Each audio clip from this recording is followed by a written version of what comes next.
Good morning, everybody. Shift Your Mindset here with a new episode of the proceedings of the fourth day of the Jehovah Witnesses appeal against the state.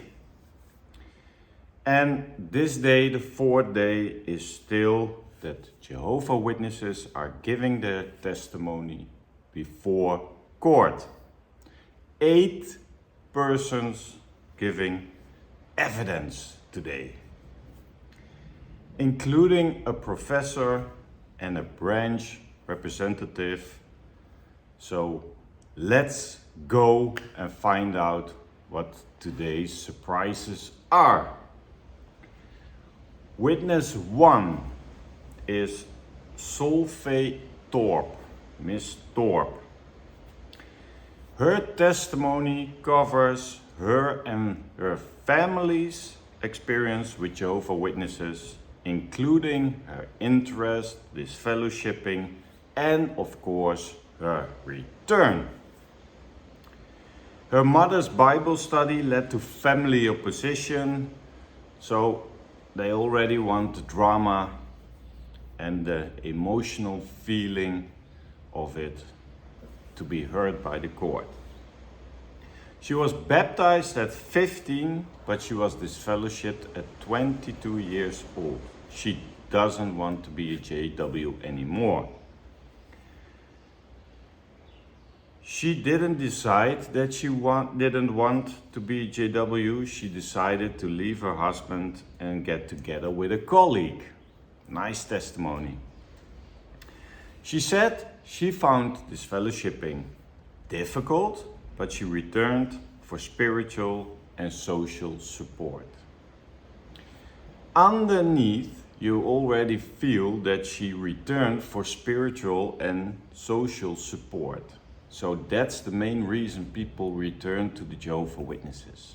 That's their whole life, that's the whole bubble they're living in, and they miss the social contact part of it. So that's why they return. She had to sit in the back, of course. All of us who return have to sit in the back.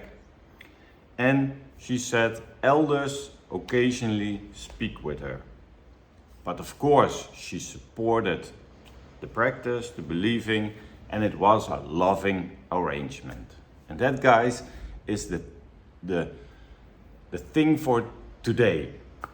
All those JW words, no one in the whole world uses, but only JWs. And now you also can see this one is also indoctrinated, this is rehearsed 50,000 times.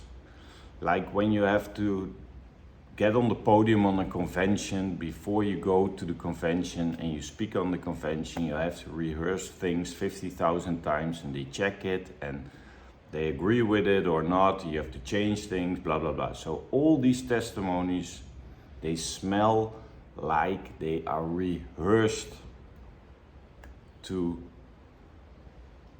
the end. Everything is rehearsed. Her children are also JWs. She defends, of course, the maturity in making the choice. And of course, she rejects the claim that that the Jehovah Witnesses are a closed community. So,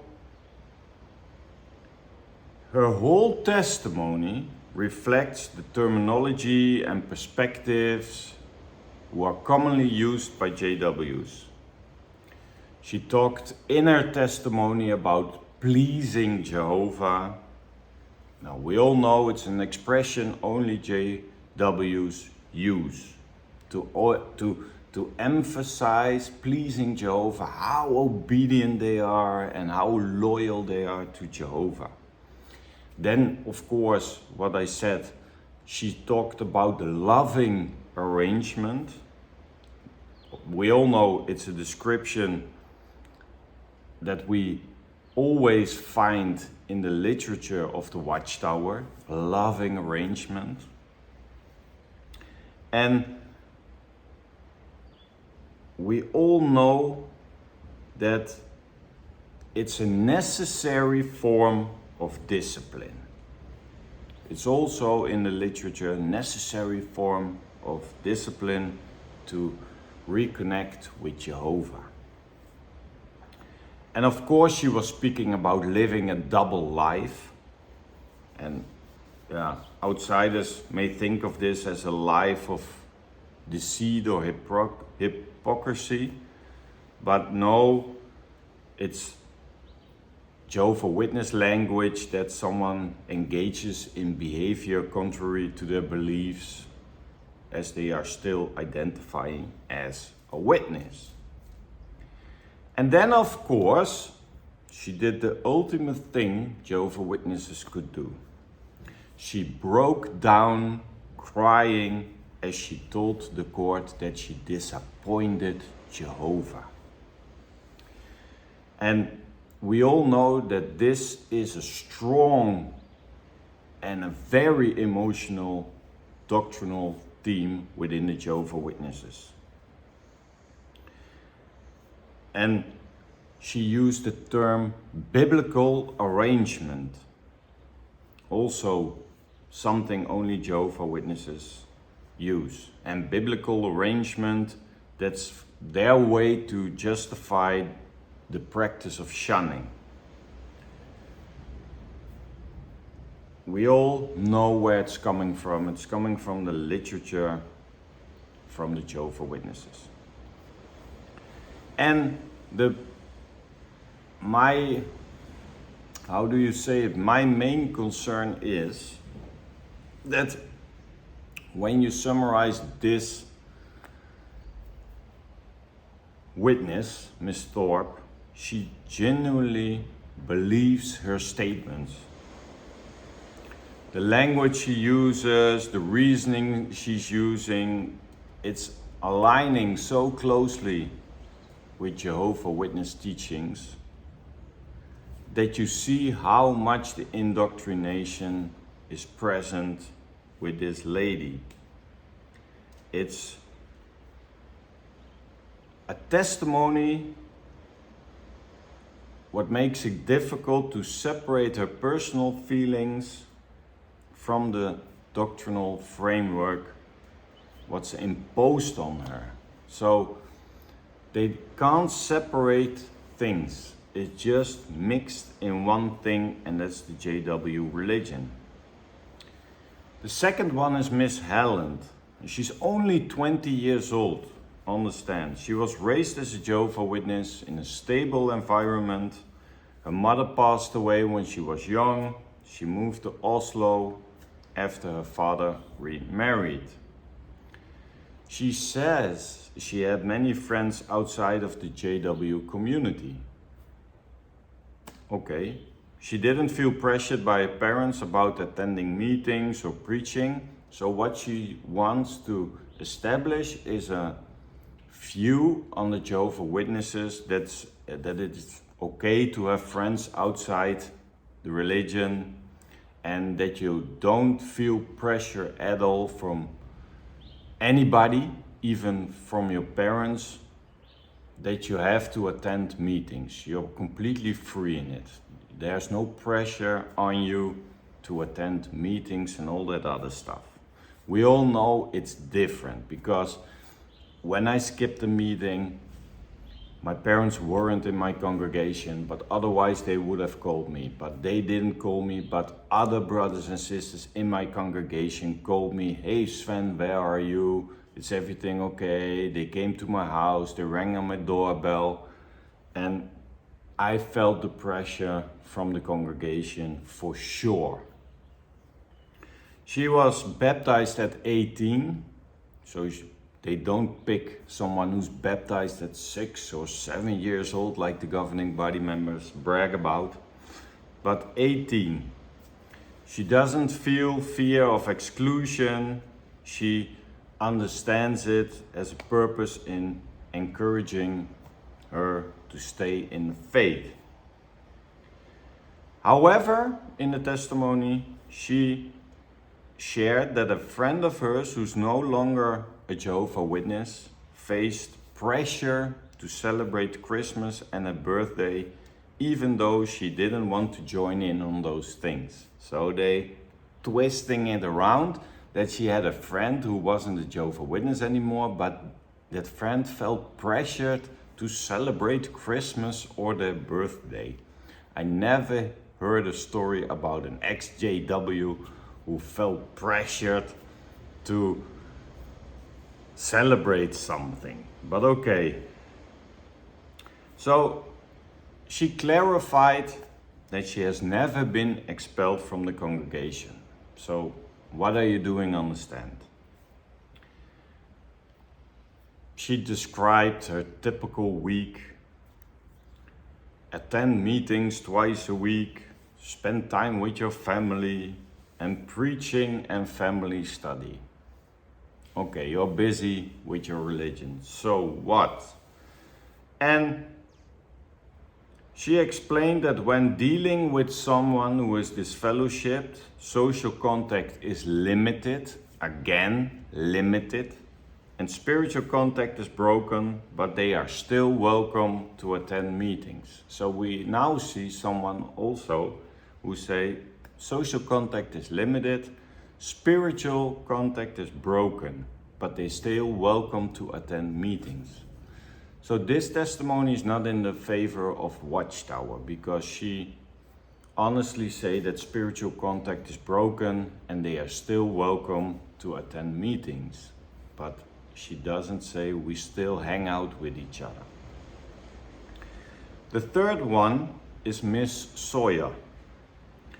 And she tells the court that she is familiar with the practice of excommunication, as it was explained to her before baptism. Already interesting, because when I was baptized, no one explained me the practice of excommunication. Let me know in the comments if someone explained it to you, but when I was baptized at 19 years old, no one spoke with me, no one explained by me the practice of excommunication. This woman was eventually disfellowshipped for about a year, and that's normal because for some sins it takes at least a year before you get reinstated. She said that she contacted the congregation elders because of that guilty conscience. She wanted to resolve her double life. Here we go again with the word salad, double life. During her removal, she had no contact with the congregation, only maintaining social connections at work and with her partner. That's an honest testimony. Thank you for being honest. She found leaving difficult and missed the community, but didn't actively seek to return.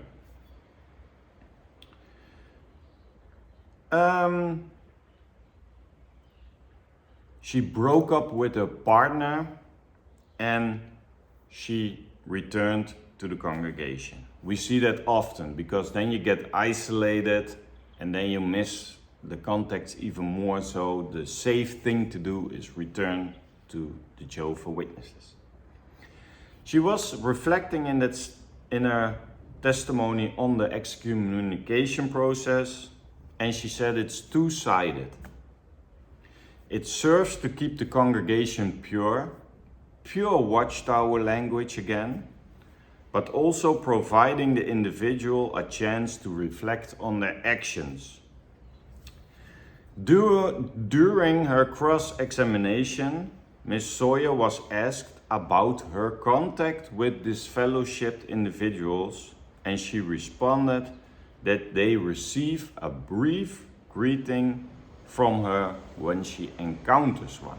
So, if you are in the supermarket and you walked by Miss Sawyer, she says, hello, a brief greeting.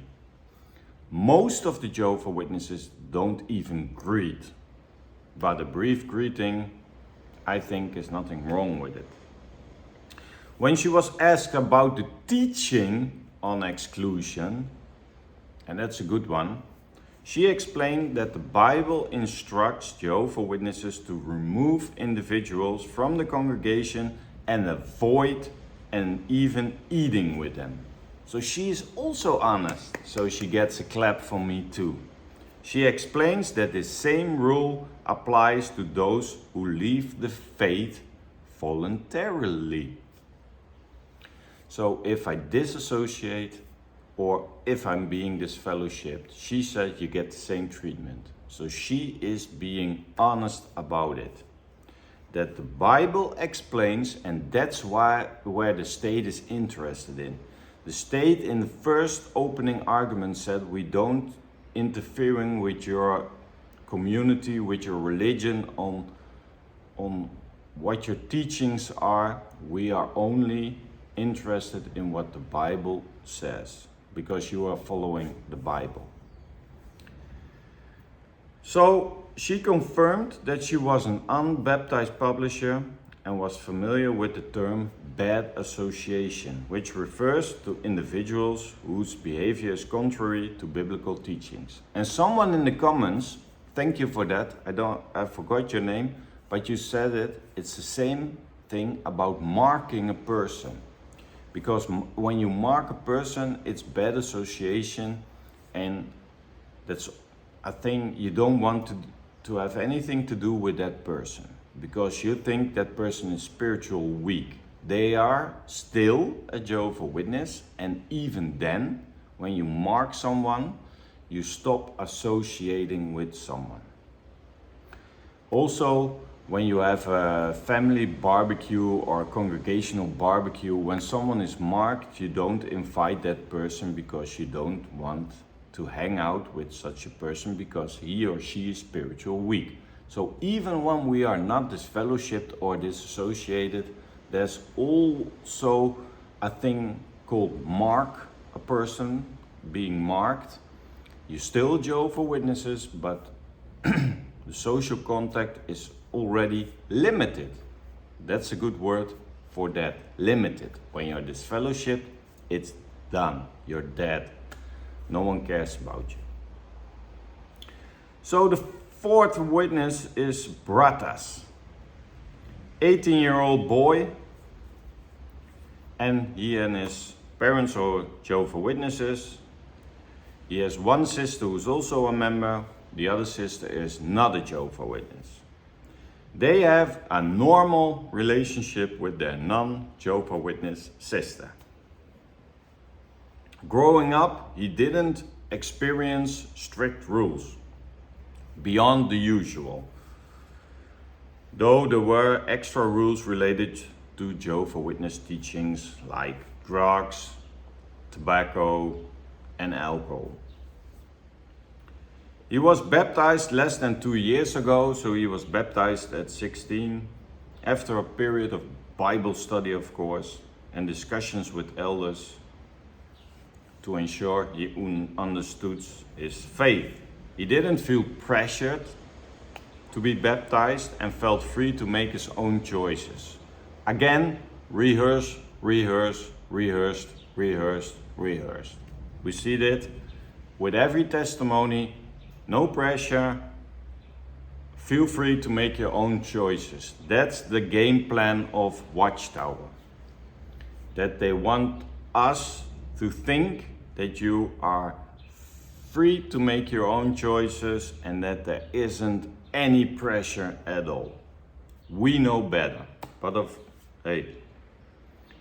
So, in the cross-examination by the state, he testified that his sister has never been a Jehovah's Witness and would never become one. Hey, that's an interesting one, because we just read that he said, I have a normal relationship with my non-Jehovah's Witness sister. And I thought, hey, that's strange. But now we see, and that's a sneaky thing Jehovah's Witnesses and the Watchtower and the governing body and all the people who prep them do, is she was never a Jehovah's Witness. And he said she would never become one.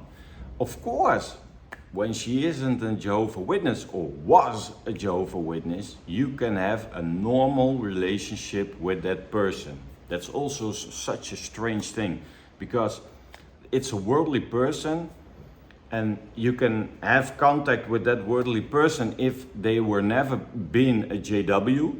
But if they are a JW and then they leave and become a worldly person, then suddenly you're not allowed to have any contact with them. What is the difference between my uncle, who was never a Jehovah's Witness, and I don't know, say my nephew, who was a Jehovah's Witness and became a worldly person?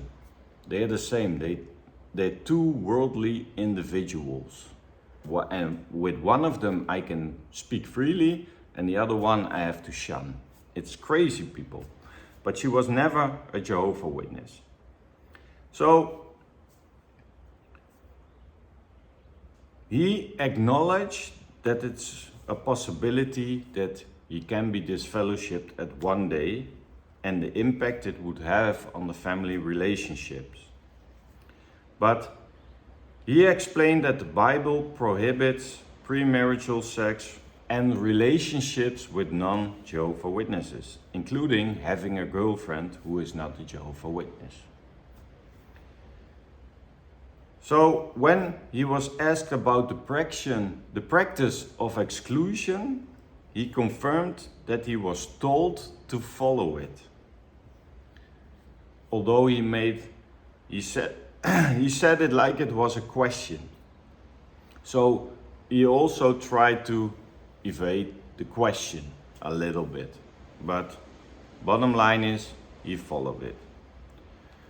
Witness 6 is Mr. Fillingness. He was raised as a Jehovah's Witness with his mother, father, 2 sisters, one of them whom is not a JW. And he chose not to become a Jehovah's Witness in his youth.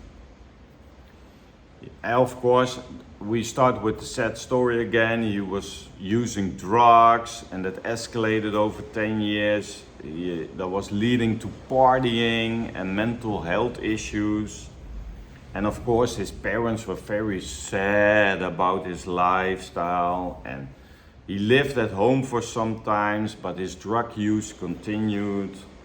And of course, Jehovah's Witnesses came to his door, offered him Bible study, and he needed help. He decided to give it a try and committed to quitting drugs. That's a good thing, quit with drugs. He found out that becoming a Jehovah's Witness had a very positive impact, of course, as he gained supportive friends in the congregation and entered a healthier environment. He mentioned that one of his sisters has been disfellowshipped, but he maintained contact with her. She wasn't baptized at that time. So he maintained contact with her. He is now married, and he had a ceremony in the town hall, and it felt a little bit strange because they initially wanted to marry at the Kingdom Hall, but they had to go to the town hall. Oh no! They held a gathering at the Kingdom Hall on Saturday after the ceremony. Oh no, boo! You couldn't marry in the Kingdom Hall, you had to go to the town hall. Newsflash, my friend, in the Netherlands you have to go to the town hall, otherwise it's not legit, your marriage. So I went to the town hall with my family, with my friends. What's the big deal? It's just another setting.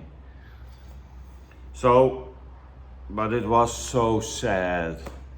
And that's what they want, the emotional thing put in those testimonies to let the state feel how bad it is for us that we can't marry in the Kingdom Hall. We are so sad. Give us the money, please, so we can continue being sad in the Kingdom Hall. But next witness is even more interesting. It's a professor, Professor Bézier. He holds a doctorate in theology and history, and is a professor of history and biology. And he is also a member of Cessna from Massimo Introvine. They are opposing cult movements.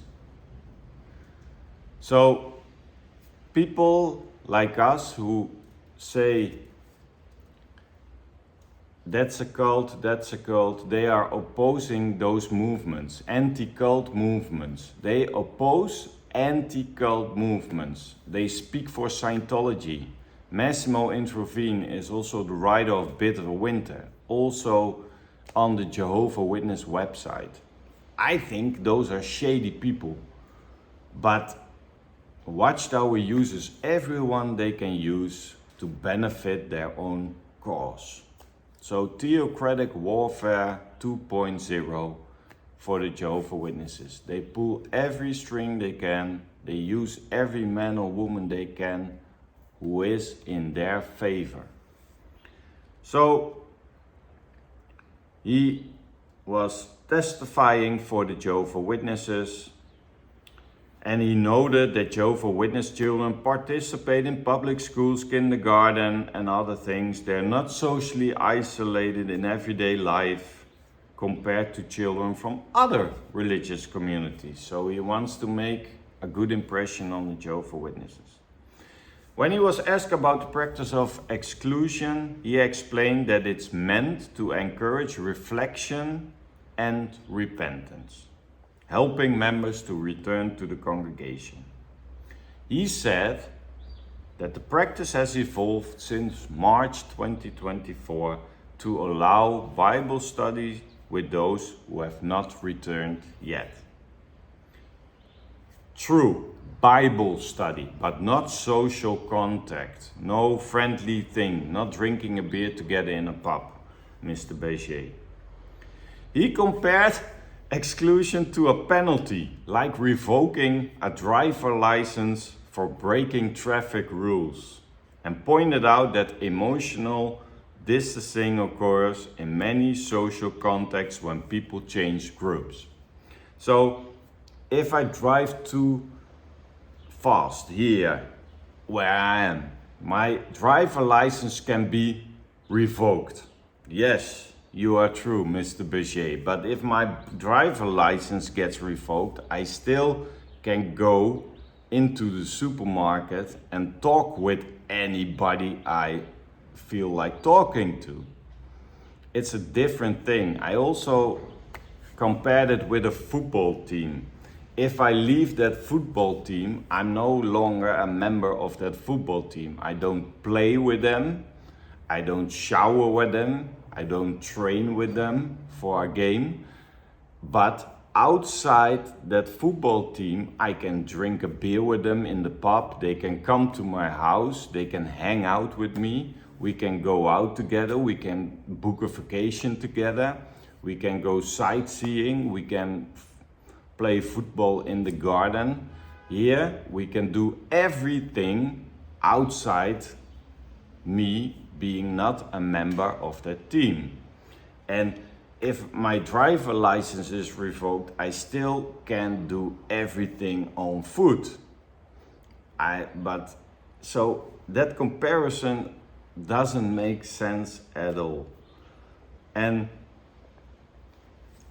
he was also being cross-examined, and he confirmed that he has conducted research on Jehovah's Witnesses. He agreed with their view of being cautious when listening to those who has left the congregation, suggesting that one should primarily listen to active Jehovah's Witnesses. He acknowledged that while the stories of former members can be valuable, they might be distorted and incomplete.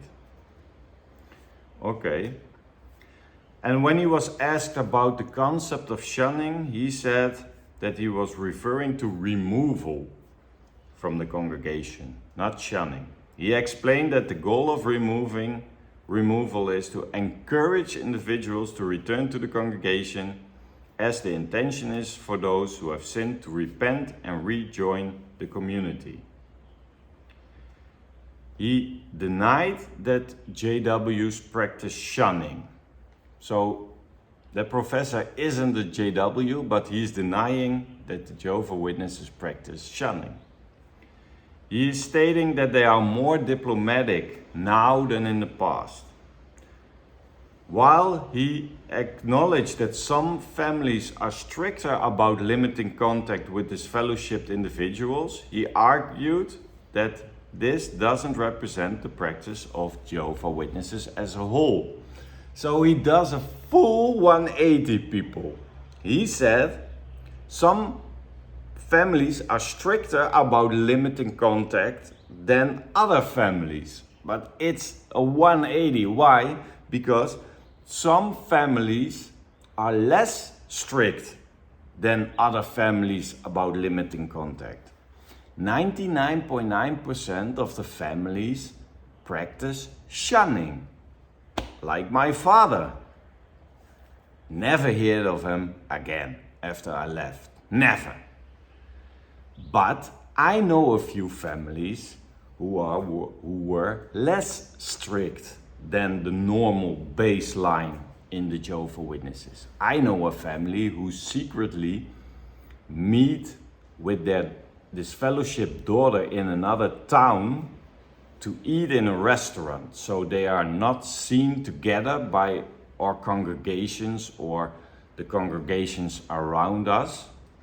I know an elder who traveled to another country to see his son, who was there also on vacation, and they saw each other in another European country 1,500 kilometers from home, and accidentally they saw each other and they met each other.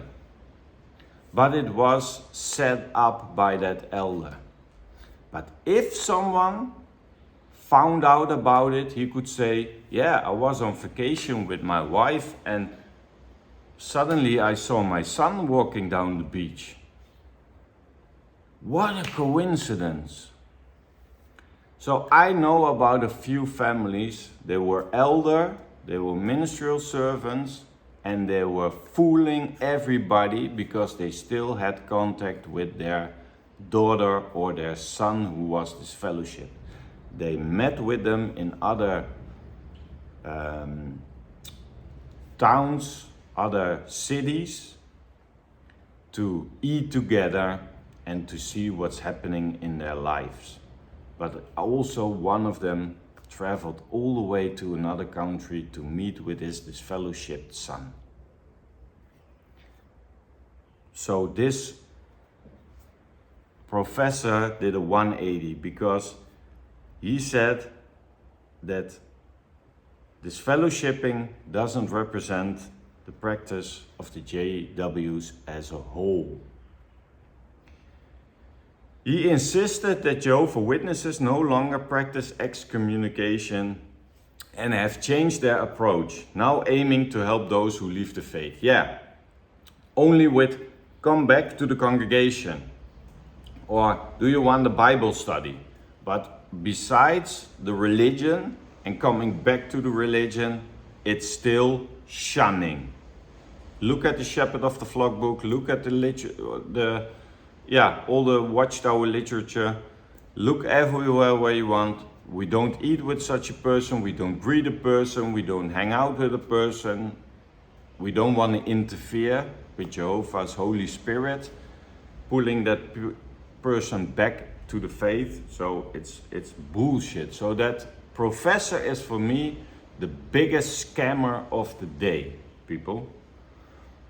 And then we had a board member at last for the Jehovah's Witnesses in Norway, Scandinavian headquarters in Denmark, and he begins about the role of the congregation elders.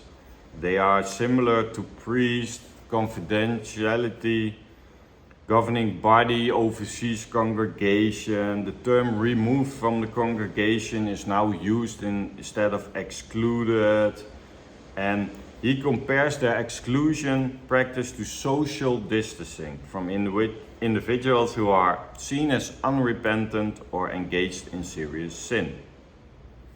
However, individuals who become inactive or who drift away are not socially avoided, and family ties are not typically broken. Of course, because they are still a Jehovah's Witness, but they're not disfellowshipped, they're not shunned. So again, they try to weasel through the questions they were asked, and it's about being non-members and people who drift away, you can still talk to them. That's an old rule, we all know that, so nothing has changed. So that professor suggests that the practice has become more diplomatic over the time. There's a shift towards less harsh forms of exclusion. But overall, people, we can say that the testimonies suggest that exclusion is an integral but controversial practice in the Jehovah's Witness community, intended to lead to spiritual corrections by the faith and reintegration into the Jehovah's Witness religion. So these were the witnesses from the Jehovah's Witnesses on day 4. My judgment on this is it's not gonna work in their favor, because we've seen some witnesses say that we don't even eat with them. We have a professor who's opposing anti-cult movements, making examples that doesn't make sense. He's not a Jehovah's Witnesses. He researched Jehovah's Witnesses. He said that there is no such things as shunning, but maybe we go again to the conscience. It's a matter of conscience that some families are obeying the rules stricter than they need to do it. All that bullshit. Bottom line is, the state is looking right through this bullshit of Watchtower. So stay tuned for day 5, but I think day 4, they tried it, they have rehearsed it, loving arrangement and pleasing Jehovah and all those words. It's rehearsed, it's JW language, but I think it won't help them convincing the state that their practice has been changed. It's not that harsh anymore. There's no emotional damage. People have free will. It's a matter of conscience. They are not pressured. That's the road they're taking now. That there's nothing wrong with them. Everybody's free to do whatever they want. It's a matter of conscience, blah, blah, blah. But I think the state will look right through it. And they already did that with playing that deleted video of Sonia Eriksson. That's how the Jehovah's Witnesses still stand regarding to shunning. So stay tuned. Share this video, like this video, let me know what you think about all those witnesses and how you experience it in your country. That's an interesting thing for me, because every country has its own little rules how they treat people when they're getting disfellowshipped or disassociated, but we have one common thing. We all know as ex-JWs that shunning is real and the emotional damage of it. So thank you for watching. See each other on the next episode.